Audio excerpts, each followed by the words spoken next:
Welcome back, my Algebra 3 or Advanced Mathematics students. We're in Lesson 11 today. We're going to talk about circles and the properties of circles, and then we'll jump into the quadratic formula for just a little bit.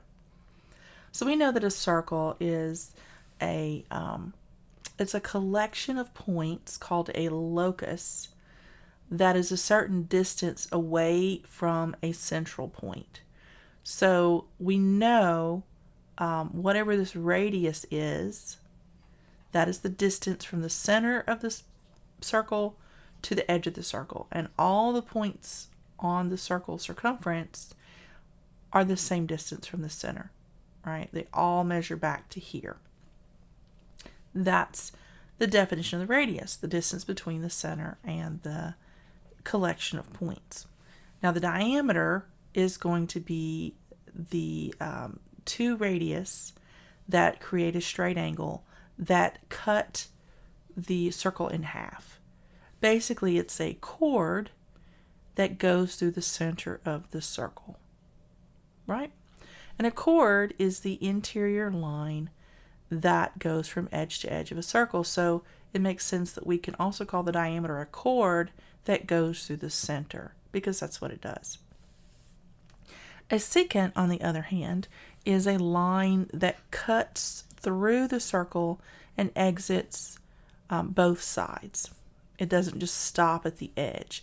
But now the part that's on the inside of the circle, the inside part of the secant, is called a chord. So it just depends on which part you're talking about. If you're talking about the part that's on the outside of the circle, we call that the secant. If you're talking about the part that's on the inside, that's called the chord. Now, if a line does not cut across a circle but just touches the outside edge at the end of one of the radius, then that line is called a tangent, or it is said to be tangent to the circle. All right, so there are some other parts. First of all, we know that the perimeter of a circle, that's just called the circumference. And the central angle, which is the diameter, is formed by two radii, and that degree of measurement is 180 degrees. We know that the total degree of a circle, all the way around from here all the way to here, we know that that's 360 degrees. Let's say we have another circle here. See if I can draw a nice circle. There we go. If we have an angle within a circle, we make a center, and here is a radius that is not straight for whatever reason. Let me undo that. There we go. And let me find another. So here we have a angle within a circle that is not a full straight angle. It's not a diameter. It's a minor angle within the circle. So that's what we call the part on the outside where the 2 points of the radius connect with the circumference. We call this the minor arc. And the minor arc has the same degree of measurement as the angle on the interior, the one that goes to the center. We know that. So these will be the same. So if this is, let's say this is 50 degrees roughly, then this minor arc would equal 50 degrees also. Now the remainder would be called the major arc. Why the major arc? Because major is bigger than minor. So we call it the major arc. And this one is going to be 360 degrees minus the minor arc, whatever that is, minus the minor. That's going to give you the degree of the major arc. That's what the major arc equals. And in this case, the minor arc is 50, so the major arc is going to equal 310 degrees. Do you see how that works? All right, so we would just write that over here, 310 degrees from here all the way around to here. And the minor arc is 50 degrees. So that corresponds to the entire sweep of the radius being 360. So the way that we would write, sorry, my throat's a little sore, so I'm not talking as well as I should. The way we would write the arc, if we were writing it down, we would write the points. We would give them names, like this is A and B. We would say arc AB, right? And that would be red, arc AB. It's just a little arc over the top here. And it's always read clockwise, right? We don't read these backwards. So AB would be the minor arc, and BA would be the major arc. And that's how you would tell the difference between the two of those. And if you want to refer to the entire arc, the whole circle, you would just say circle AB. Typically, though, there is a point label here. Let's call this C. And another way to read these when you want to tell the difference between the two, sometimes we would write arc ACB. That would tell us this one. And then arc BCA would tell us it's the bigger one. BCA, this direction. All right. So let me see what we have next. The only other part that it really talks about is the measure or the angular measure of the arc, which we've already discussed. But the only other thing that we need to really focus on right now about the circles is when you have this angle here, whatever that is, if you take the vertex of this angle connected at the same points, and you take the vertex all the way to the other side, it's still got the same points, A and B, but now this degree of measure is going to be half of whatever the central angle is. So that would be 25 degrees. So that's something to remember. When it goes to the central angle, it's going to measure the same as the minor arc. But when you move the vertex to the opposite side, and it doesn't matter where you move it, you can move it here, move it here, you can move it here. It doesn't matter. If the radius, or if the chords are connected to the points that the radius are connected to, these become chords when you move this to the opposite side of the circle instead of at the central point. When you create these two chord angles here that are connected at the same points that the radius are connected, then it gets half the degree of measure as the central angle. So don't forget about that. We learned that last year. All right, so let's talk a little bit more about properties of circles. So I'm going to pause and erase this and put some more illustrations up for us. All right, so here I have a circle, and I have the diameter here, these two radius, are forming an arc. This is an inscribed angle of 180 degrees. Right, so this other side would be 180 degrees as well, correct?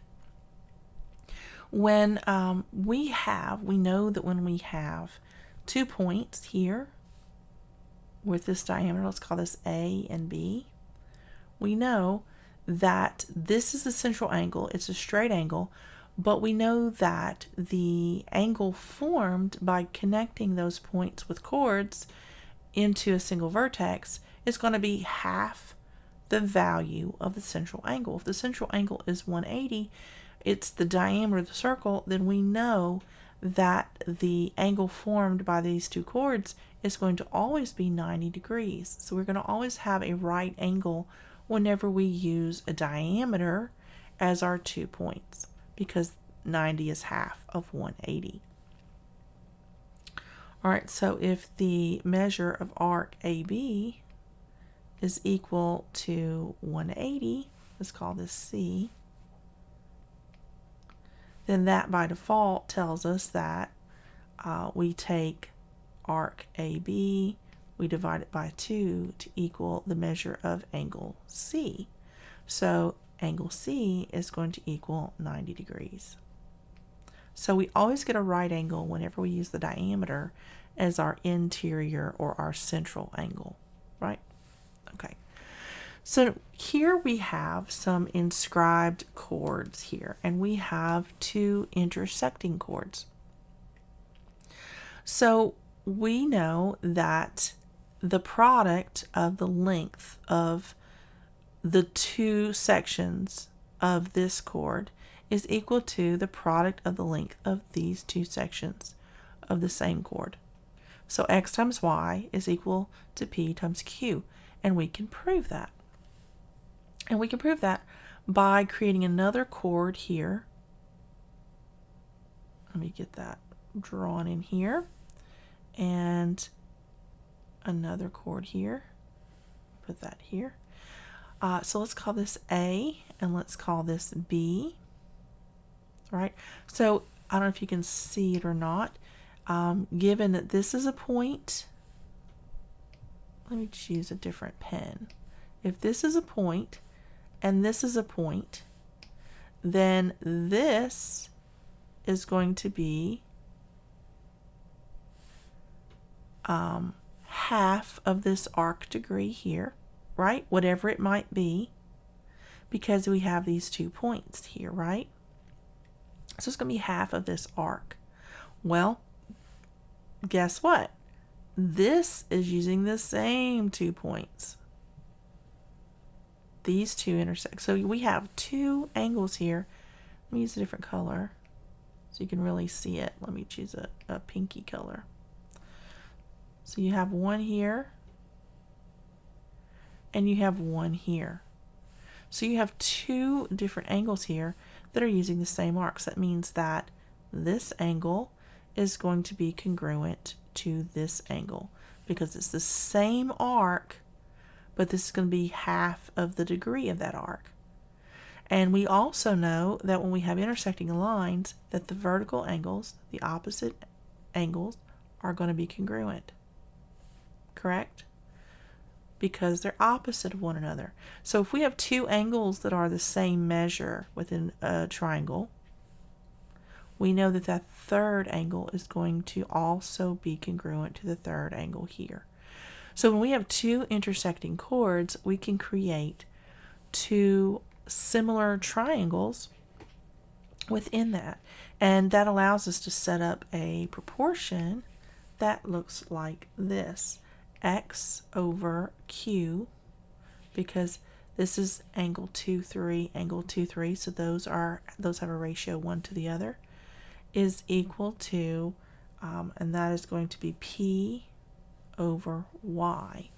2, and that's going to be because of this is the same triangle. This is triangle A, and this is triangle B. So we keep triangle A parts together, X and P, on the same line, and triangle B parts together on the same line, Q and Y. So then we can cross multiply. X times Y is equal to Q times P, because that's what we do when we have 2 fractions that are set equal to one another. We cross multiply to solve. And that is why we can say when we have intersecting lines that the 2 sections of the chord, the product of the 2 sections of the chord is equal to the product of the 2 sections of the other chord, wherever it intersects. And that's how we know it's true. All right, let me erase this and draw some more illustrations for us. All right, here we have a point outside of a circle. When we have a point outside of a circle and we draw 2 lines tangent to the circle, it creates 2 lines that are the same distance. We will do a formal proof of this statement in a later lesson, but for now we're going to accept it as true. So first of all, let's find the central point of the circle. That looks like it's right about here. Pretty close. All right, that's a big point to make it, obviously in the right spot. All right, so here's my tangent here. And I'm going to draw a radius from here to here. Now we know that a radius is 90 degrees to a tangent point. That creates a 90-degree angle there. And we're going to do another radius that is, again, 90 degrees to the tangent. We know that. So now we draw a line from the central point to the point that is outside the circle. What we end up with are two similar triangles. And they're two right triangles, and they share the hypotenuse here. So what we have is M and N are the same, and then whatever these are the same because they're the radius. They have to be the same. They're the same distance, right? And then they have the 90-degree angles. So that means that this is the angle bisector, the hypotenuse. And you draw a little circle to show that it is the same for both triangles. This angle will be congruent to this angle. We know that these two angles are congruent, so that means that these two angles are also congruent. So we would then have the similar triangles. We'll, like I said, do a proof a little bit later on to show this. So let's jump into example 11.1. I'm going to erase this. All right, in example 11.1, we are told to find x and y. So remember, we have, let me use this here to identify some points. We have point P and point R that is creating two triangles here, or two angles. So I'm going to use my highlighter. Here is one angle, and I'll use a different color. Here is the other angle. But those angles are going to be congruent to one another because of where they are, right? They're both connected in the same place. So if this angle is 30 degrees, then this angle is going to be 30 degrees also. So that means that y plus 20 is equal to 30. So if I subtract 20 from both sides, y is equal to 10. So I have y's value is 10. So now I need to find x. So we will just do the same thing for that. So let me get my highlighter here. I think what I'll do is use the pen, and I'll use green to identify the points. Here's point A and point B. So now we have two different angles, right? So now we have this angle here, and using the red, we have this angle here, but they're both connected at A and B. So that means this angle is congruent to this angle. So this angle over here is also 46 degrees. So that means that x plus 10, let me write this up here where we can see it a little bit better. X plus 10 is going to be equal to 46 degrees. So if I subtract 10 from both sides, I find that x is equal to 36. It's pretty straightforward. You just have to be able to see the points and identify the two different angles connected to those points, and then flip it so that you can see these points and the two different angles connected to those points and realize that they're congruent. Then after that, it's just a matter of setting them equal and doing the algebra and finding the result. So y is 10 and x is equal to 36. It's pretty straightforward. You guys should be able to do that pretty well. So we have another example problem. Let me clear this and I'll write it on the board.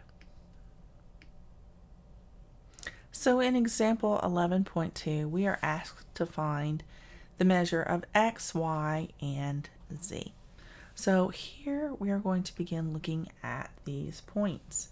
So we have a point here, and a point here, and a point here, and a point here. So first of all, let's look at this angle here. If this is 80 degrees, then the arc from here all the way around to here must be 160. So z plus 50 is equal to 160. because we have a 50-degree arc here and we have an arc Z here, and that goes from point to point on this angle. And we know that the inscribed angle is half the degree measure of the central angle, so 2 times 80 is going to be 160. That's where we got this 160 from. We said 2 times 80, and that was the 160. So now if I subtract the 50 from both sides, I find that Z is equal to 110. Easy peasy. So I'm going to write that here for reference, and I'm also going to write it here to show that we found that. So now we know that we have 110 and 50 there. So that tells me that the rest of this is going to be, let's see, if we have 160, then the rest of this is going to be 200, right? Somehow this is 200. So if this is all 200, then x is equal to 200 divided by 2. So x is going to equal 100 degrees because it's half of this arc from here to here. So let me use my green. This is x, right? And if this is 160, then from here to here is 200. Half of 200 is 100. So 100 degrees right here is the value of x. Let's write that up here. All right, so now we know that we have a value here with y. And let me see. The sum of the measures of any of these, right? When you have an interior polygon, or I'm sorry, an interior quadrilateral, it has to be a quadrilateral, the interior measures are going to equal 360 when it's in a circle, or at all. It's going to equal 360 for a quadrilateral. So all we have to do is subtract these 3 degrees of angle from 360, and it'll tell us our y. So we have 75 plus 100 plus 80 plus y is going to equal 360, because that would be all the interior measures of this quadrilateral. So if we add this all together, that's going to be 180 plus 75. So that's going to be 255. So if I subtract 255 from both sides,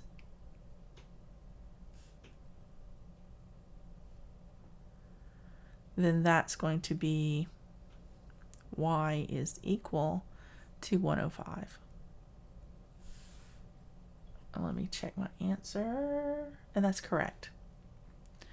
So that is how you would do that. That is how you would find that final missing amount, because we didn't have any point of reference on these two to determine what they were. Actually, I guess we could have figured out what this was, because 75, 2 times 75 would be 150, and if this was 50, then this had to be 100 here, right? So then this had to be 100 here. So 100 plus 110, that'd be 210. Half of 210 is 105. So we could have done it that way as well. Would have worked out the same way. All right, so let's do, we have 3 more. Oh joy, we may not do all 3. Let me see which ones I like. All right, this one is pretty straightforward and fairly easy. We know that the interior degree measure of any triangle is going to be 180, right? So if we have 75 degrees and 35 degrees, 75 and 35, that's going to be 110. That's 110 degrees. So 180 minus 110, that means that this angle has to be 70 degrees. So now we know all of the degree measures. That is what's going to tell us what X, Y, and Z are. So the inscribed angle for, let's do this color here, for Z is 70. 2 times 70 is 140, so Z is equal to 140 degrees, right? That was 2 times 70. And that's all we'll do for all of them. So now for X, we have this angle that is the points between here and here, 75 degrees.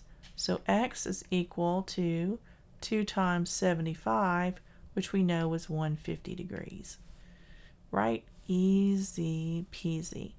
And Y is just going to be, let me go back to black. Y is this one. Actually, let me undo that. I'm going to take a highlighter and I'm going to do the pink. So if Y is from here to here, it's 35 degrees, then that tells me that Y is equal to 2 times 35 degrees, which is 70 degrees. And the way we can check that is to add all these up, and if it equals 360, we did it right. So 140, 150, and 70, 0, that's 9, that's 16, carry 1, that's 360. So that's how you would check your work. So we got all of these right. That one was pretty easy, pretty straightforward. So if you have an inscribed triangle, all you have to do is double the degree of the measure of each of the interior angles and apply it to the proper arc, the one that is across from the 2 points that make the angle. Or if you have the arc here, then you can divide it by 2, and that is the angle on the other side. Pretty straightforward. All right, let's do another one. So in 11.4, we have to find the value of X. So we know from the illustration I gave you earlier that all we have to do is say X times Y equals P times Q, right? So this times this equals this times this. Just makes a little crisscross. So 15 times X plus 10 is equal to 20 times X plus 5. So 15x plus 150 is equal to 20x plus 100. So I'm going to subtract 100 from both sides because this is a smaller number and it'd be easier to work with positives. And then I'll subtract 15x from both sides because it's just the one on the other side. So that leaves 50 is equal to 5x, right? Because this canceled and that canceled. So when we divide both sides by 5, we find that the value of x is 10. Easy peasy. Pretty straightforward. You just have to remember that this times this is the same line, the product of the same chord is equal to the product of the other chord when they intersect. Not hard to do. All right, let's do one more. These are kind of fun. I'm kind of enjoying these. I know I'm a little weird. That's okay. So here we have a circle with 3 points tangent as shown. So we have, here's a point here. Let's just call this point A. And it's tangent to here and here. And then we have another point here. We'll call it B. It's tangent here and here. And then we have another point here, C, and it's tangent here and here. So we know that whenever we have an external point to a circle, that then we draw two tangent lines to that point, they are the same length. So here we have x and x. We know those are going to be the same. How do we find x? Well, first we can find x by looking at the tangent points from C. We have 6, and it's got to be equal to x plus 4. So 6 is equal to x plus 4, which tells me that the value of x is 2 if I subtract 4 from both sides. So now that I know the value of x, I can substitute it in over here for the point's tangent or the line's tangent with point A and the circle. So 10 is equal to x plus y. The value of x is 2, so it tells me that 8 is the value of y. So here we have 2 and 2. Here again we have 6, and 8 plus 2 is 10. Pretty standard and straightforward. So that's all you really need to remember, is that this is going to be congruent to this. This one is going to be congruent to this one, and this one is going to be congruent to this one every stinking time. So now we're done with all of our circle stuff. Let's jump into the quadratic formula. Let me clear the page. By completing the square, any quadratic equation can be written in this form: x minus h squared is equal to p, and then can be solved by taking the square root of both sides. This process is time consuming. It's just easier to use the quadratic formula because we can just put things in the what's the word I'm looking for? Degree. That's what it is. We put it in the degree descending order and set it equal to 0, and then all we have to do is drop those coefficients into the formula. And the formula, if you don't remember from last year, is going to be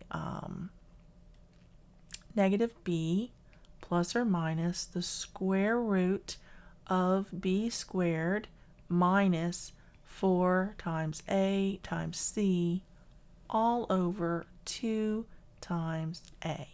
And that is the quadratic formula. So let's do an example problem using the quadratic formula. So here's 11.6, and here is our quadratic equation: 3x squared, I'm sorry, that's minus, not plus, minus 2x plus 5 is equal to 0. So now all we have to do is pull out our a, b, and c. So a is going to equal 3, b is going to equal negative 2, and c is equal to 5. That's all we did was we pulled out these lead coefficients and whatever the sign was in front of them. And we know when there's not a sign, it's always positive, right? Now we just plug that into the formula. X is going to be equal to negative times negative 2 plus or minus the square root of negative 2 squared minus 4 times 3 times 5, and that is all over 2 times 3. Now we just do the math. I mean, it's pretty straightforward. It's so much faster than completing the square up here, right? So let's negative, we know that's a negative 1 times negative 2, so it's going to be a positive 2 plus or minus. Let's solve all this. Negative 2 times negative 2 is a positive 4. 4 times 3 is 12. 12 times 5 is 60. So minus 60. Let me shorten that up. And 2 times 3 is 6. All right, so 4 minus 60, that's going to be a negative 56. So let me write that in here. Negative 56. Now we know good and well that we can't do a negative, right? So we're going to take the negative out and leave that 56 and put that square root of negative 1 as an I right there. Right? Easy peasy. So now because we have an imaginary number, we can't leave it in this format that's incorrect. It has to be in standard format. So x equals 2 over 6 plus or minus the square root of 56i over 6. Now the question is, can we reduce this? Can we reduce any of this? Yes, yes we can. So when we reduce, we get x is equal to 1/3 plus or minus, and this is going to be, I'm sorry, I am going to lose my voice over all of this. The square root of 14i over 3.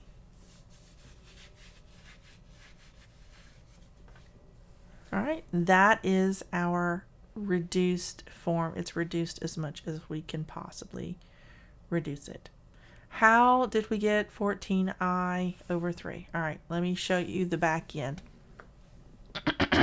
Sorry. 14 times 4.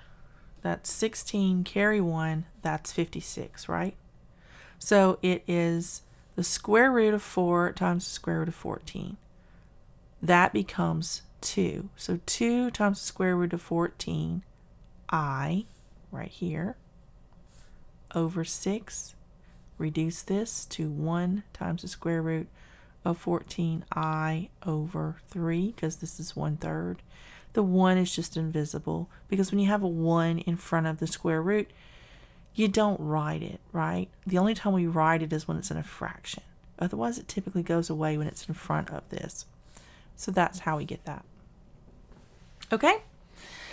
All right. That is all we have for Lesson 11. I will see you in Lesson 12. If you have any questions, if you need any help, please message me.